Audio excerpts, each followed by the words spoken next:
It can be terrifying when someone or something is chasing you, and that's certainly the case in Jurassic Park Interactive.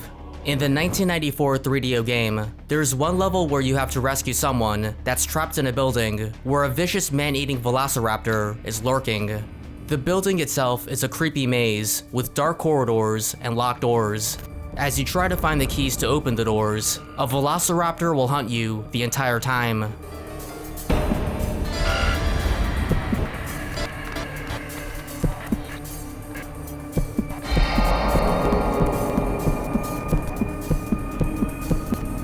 And further adding to the tension is how slow your character turns around.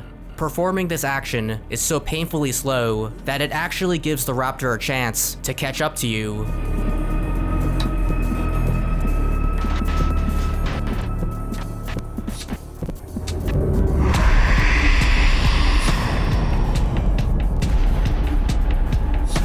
And should you be too slow at completing your objective, this will happen.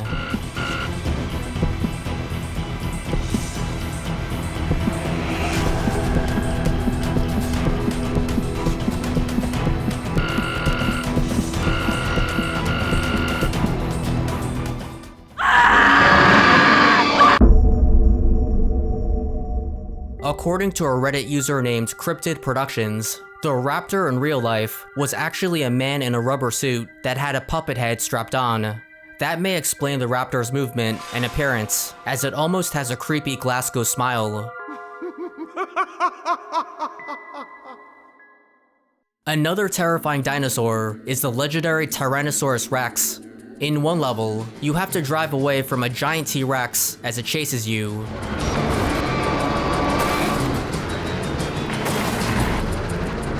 Your Jeep can easily veer off and stop dead in its tracks, and if this happens too often, you will become dinner.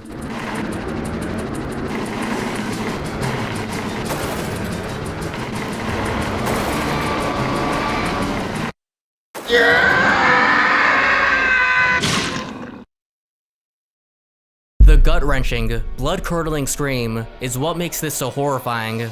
The scream itself is ostensibly the famous Howie scream, which can be heard in a plethora of movies, TV shows, and video games. It was made famous by a 1996 movie called Broken Arrow, in which a character named Howie Long does the scream during a death scene.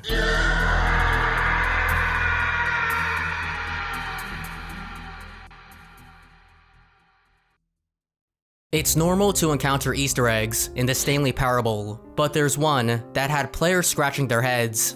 If you enable the no-clip cheat during the game's freedom ending, which sees your character escaping to the outside world, you can actually go outside of the map and see something strange.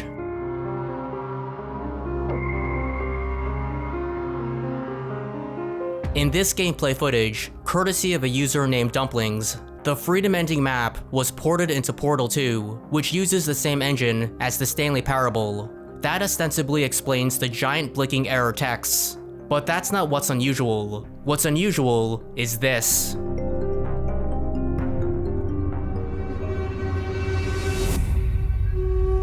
A mysterious skull. It looks human, but why is it here? What does it do? And who does it belong to? Initially, no one knew, and it was a strange sighting, even for the Stanley Parable. While there are many weird Easter eggs in the game, this one was different since the only way to see the skull was to use console command cheats and go outside of the map, which is not something game developers typically encourage. So it was uncertain if this was an actual Easter egg that was intended for players to find. Some users thought the skull could be a reference to the Halo skulls. After all, a Payday 2 mask can be found in the game. Or perhaps the skull belonged to either your character or Employee 432, whose whereabouts in the game is a mystery. One theory was that the skull belonged to a person named Franz. The name is written on a whiteboard in a meeting room where you can see the words, "Rip Franz." This individual was reportedly an inside joke amongst the game's creators, as Franz was mentioned in a now-defunct blog called the Stanley Parable Helpful Development Showcase. However, players would eventually learn that this skull was not a reference to Franz, nor was it an Easter egg. This skull is literally the game's narrator. All of his co-workers were... Wait, no. This isn't the right office, is it? Is this Stanley's office? Every level in Stanley Parable has a hidden object that the narrator is tied to. This allows the narrator to say his lines in the game. Without these objects, the narrator is literally unable to speak. So if you use council commands to remove the objects, the log will say that the narrator has been removed, and as such, the narrator won't say anything. In almost every level, the object is a clipboard or a loudspeaker. But for some mysterious reason, the object here is a skull. No one knows why, but maybe the game's developers thought it was just more fitting to place a skull here since this is an outdoor space. Or perhaps the devs needed a completely unique object that they couldn't confuse with anything else, so they decided to make the object a skull so it wouldn't be accidentally deleted. Of course, it's also possible that the skull serves both a practical and humorous purpose, as it could be an inside joke amongst the game's developers as well.